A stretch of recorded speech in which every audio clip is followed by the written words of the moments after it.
Hi DIYers, I'm Sterling with Alarm Grid, and today we're going to show you how to do a do-it-yourself installation of an L5100 LYNX Touch control panel. We've decided to use this as our mounting location, and the reason for that is because it's centrally located within the house. The L5100 has a wireless receiver built inside the panel, which is used to communicate with the wireless sensors. Therefore, a central location ensures that you're going to have good range to all of your sensors. It also conveniently is nearby the garage door where you would normally come in, so that when you have your entry delay, you can quickly get to the panel and disarm it. The things that we're going to use are our L5100 LYNX Touch control panel,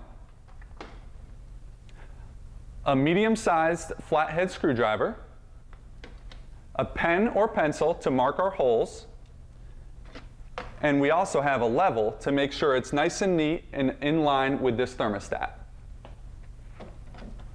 The first thing we want to do is open the L5100 control panel. On the top of the panel, you have two tabs. Insert the medium-sized flathead screwdriver into one tab at a time until the case pops from the back. You can see that it's open a little, and then you do the next one, and the front hinges down from the back plate. Now, because we want to mount just the back plate, we're going to remove the back plate from the front. Simply put it at a 90-degree angle and snap the back plate from the front. Now that we have the back plate, we're going to put it on the wall and we're going to mark our holes. The holes that we're going to be marking are the 4 mounting holes on the back. We're also going to mount and show the hole where the LT cable is going to be for the power cable. Take your pen and your level, put the case on the wall, get it level with the thermostat, and we can now mark our holes.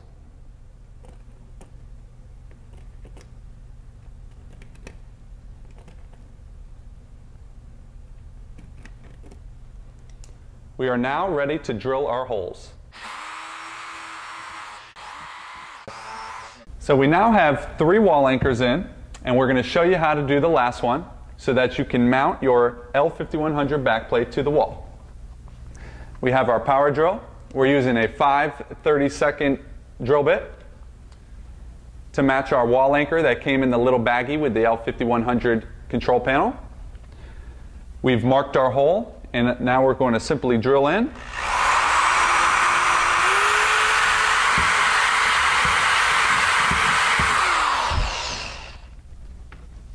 And insert our wall anchor.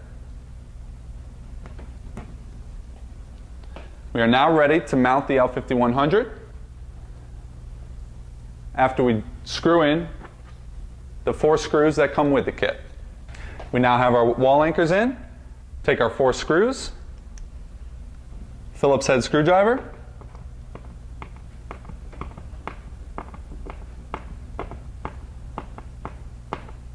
screw in until you just have a small amount of the screw head showing, which will make the back plate sit nicely on the wall.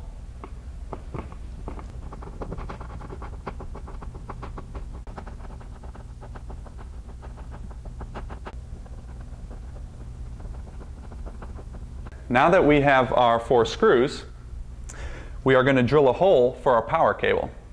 Honeywell assumes that when you attach your transformer to your L5100 that you're going to be a professional installer and that you're going to use a pre-cut length of wire, 2-conductor wire, to make your connections. There's a terminal strip on the back of the front plate of the L5100, which you would land your power, and on the transformer itself you have 2 terminal screws, positive and negative, for your power wire.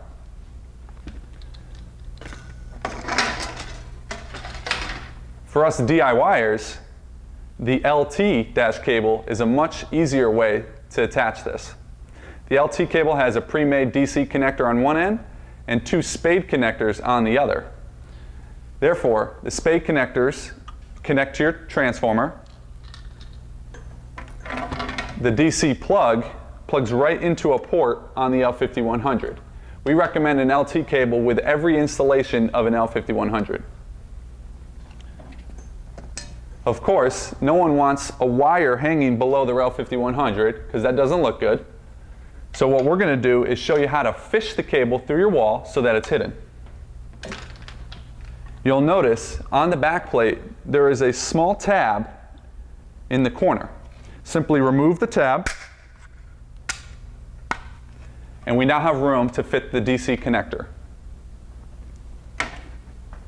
We've already marked our hole, and we have a nice 1/2 inch drill bit, big enough so that we can get our LT cable DC connector through the wall.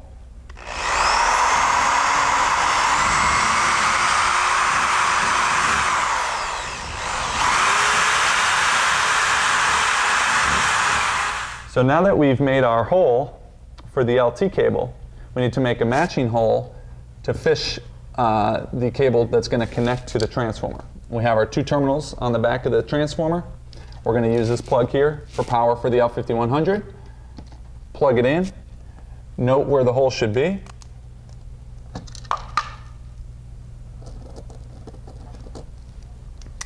And we're going to drill this hole. We're going to use the same 1/2 inch drill bit, which may be too big, but you can always patch up after. Of course, make sure all power is cut off before doing any drilling around an outlet.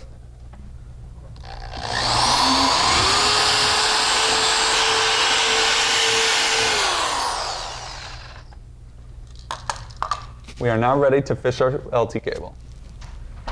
So we are now ready to fish our wire up. What we did was use the snake. We fished through the hole that we had drilled up before previously. You can tell that we had to make this hole slightly larger to grab the fish and get it through because our outlet wasn't quite directly below the L5100. But now that we've got it, we're going to attach our DC connector to the snake with some masking tape.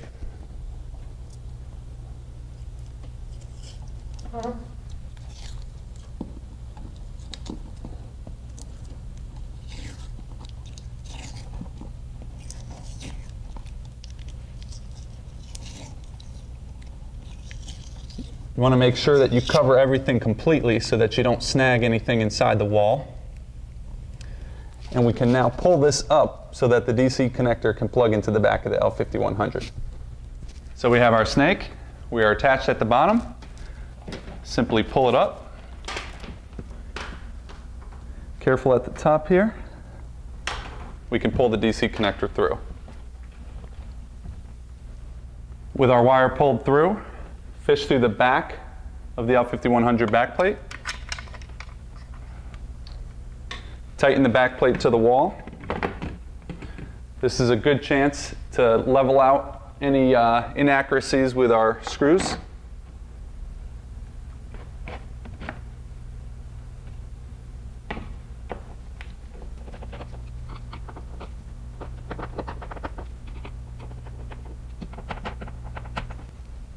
And we have a nice secure backplate. So now that we have our backplate secure, our LT cable fished through the hole in the back, simply take the front case. You have your 2 hinges at the bottom.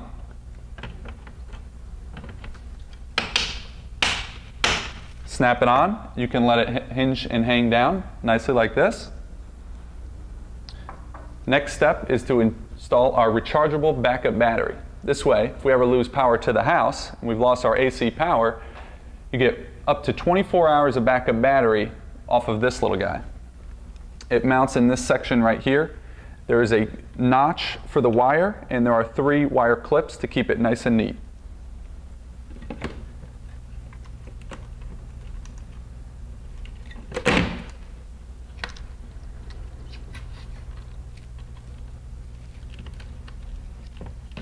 Once it's in there, to prevent it from falling out, we have a battery retainer clip that came in the kit, and there's a small little screwdriver that came in the baggie with the screws and the wall anchors. The retainer clip has a notch on the bottom, goes underneath, and there's a hole for the screw at the top.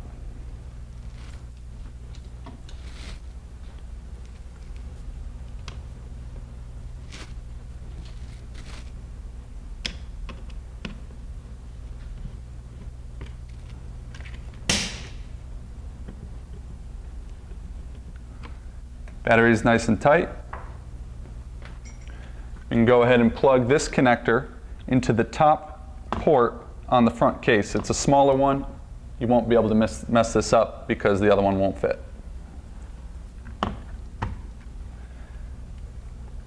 The LT cable goes into this DC port right here. Nice and easy. To prevent your LT cable from ever getting unplugged and falling back into your hole, which would be a nightmare, you have to do that really easy fish again. We're going to use this wire tie and make a nice loose connection so it doesn't get bunched up, but tight enough that this DC connector head will not be able to fall through the hole. Like so. And we'll trim this and then we'll be able to close this back up.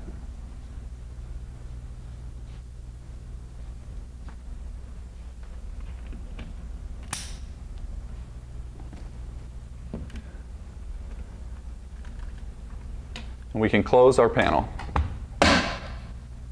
We are now fully mounted our L5100. Okay, now that we have our L5100 mounted up on our wall, we have our LT cable plugged in. Last thing we need to do is connect our power supply to our spade connectors. A couple things I want to point out here. Most Honeywell transformers, if you've ever had a hardwired Vista Series panel or even the older Lynx panels, polarity did not matter when you were making your connections here. It's very important on the LYNX Touch that you do observe polarity. There's a red spade lead here. Your terminal is marked with a plus. You have the black one with a negative. Just make sure you match that. Slide the spade connector under the screw, like so. Tighten it with the screwdriver. Make sure this connection is tight. Do the same for the red.